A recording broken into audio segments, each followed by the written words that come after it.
आपको इस वीडियो में बताऊंगा कि 1 एम्पियर में कितने वाट होते हैं। दोस्तों आजकल आपको पता है कि स्कूटी भी इलेक्ट्रिक का आने लगा है और आने वाले जीवन में कार भी इलेक्ट्रिक आप देखेंगे। जैसे कि पहले घरों में हैंडपंप हुआ करते थे, लेकिन आजकल मोटर से घर के ऊपर छत पे टंकी में पानी जा रहा है। तो दोस्तों एम्पियर करंट वोल्टेज जाना बहुत जरूरी हो गया हर इंसान के लिए। तो दोस्तों 1 एम्पियर में कितना वाट होता है। दोस्तों आजकल आपका हर कहीं इलेक्ट्रिक करंट का, वोल्टेज का, एम्पियर का, वाट का फंडा जरूरी हो गया। तो दोस्तों चलिए इस वीडियो में आपको बताता हूं कि 1 एम्पियर में कितना वाट होता है।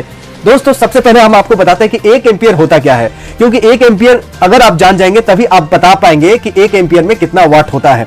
सबसे पहले यही बताता हूं कि 1 एम्पियर, उसके बाद बताता हूं कि 1 एम्पियर में कैसे वाट में कन्वर्ट करेंगे।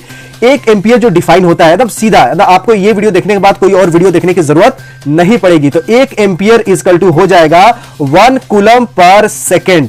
अगर 1 कूलम जो चार्ज है 1 सेकंड में फ्लो होता है तो उसको बोलते हैं 1 एम्पियर। एकदम सिंपल डेफिनेशन, आपको ज्यादा रटाने की जरूरत नहीं है।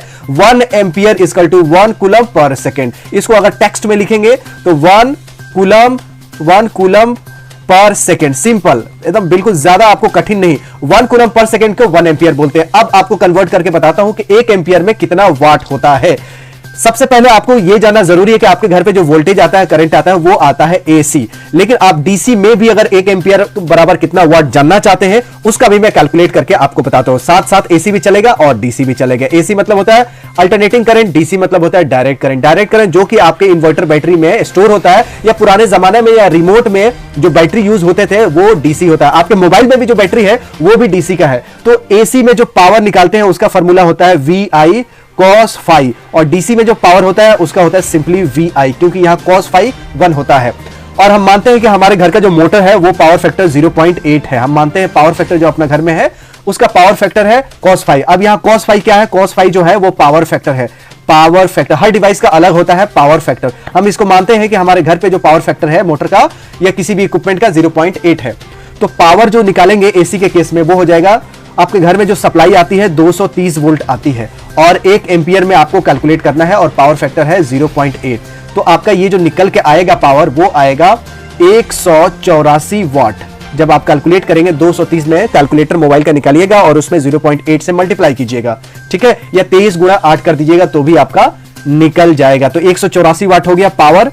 1 एम्पियर में 184 वाट होते हैं। कितना होते हैं 1 एम्पियर में? एक एसी के केस में, डीसी के केस में भी हम निकाल के आपको बताते हैं। 1 एम्पियर इक्वल टू होंगे 184 वाट आपके एसी में। 1 ampere equal to 184 watt. W यहां वाट है। डीसी केस में क्या होगा? Power equal to V into I. V मान लीजिए 230 वोल्ट है और एम्पियर तो 1 में आप निकालने वाले हैं, तो यहां हो जाएगा आपका 230 वाट।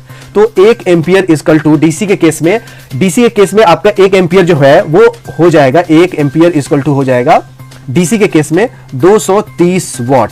तो आपको एसी में भी पता चल गया, डीसी में भी पता चल गया।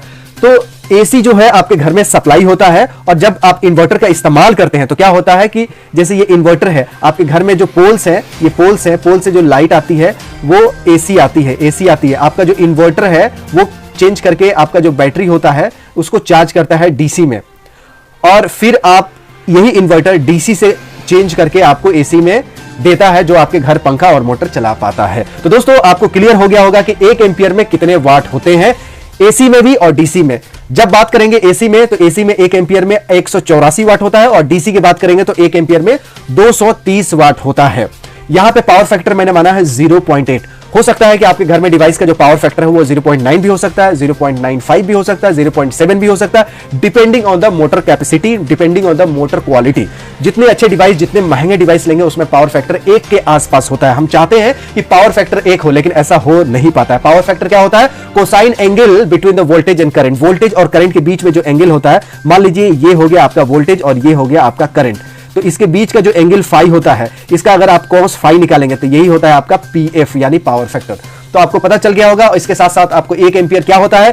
1 एम्पियर होता है 1 कूलम पर सेकेंड। अगर कहीं भी चार्ज जो है 1 कूलम फ्लो होगा 1 सेकेंड में तो उसको 1 एम्पियर बोलेंगे। तो आपको यह भी पता चल गया 1 एम्पियर होता क्या है और 1 एम्पियर को कैसे वाट में कन्वर्ट कर पाएंगे। तो दोस्तों और भी आपको अच्छे कंसेप्ट आसान भाषा में सीखना है तो कमेंट बॉक्स में आप अपना प्रश्न लिखिएगा और मैं आपको आसान भाषा में, हिंदी भाषा में इलेक्ट्रिकल कंसेप्ट को आपके पास पहुंचाने की कोशिश करूंगा। वीडियो पसंद आए तो लाइक कीजिएगा, चैनल पर नए हो तो सब्सक्राइब कीजिएगा। ऐसे यूजफुल वीडियो देखने के लिए इस चैनल को सपोर्ट कीजिएगा। मिलते हैं अगली वीडियो में हमें ज्ञान के, फिर मिलेंगे चलते चलते। तब तक you take good care of yourself. जय हिंद, जय भारत।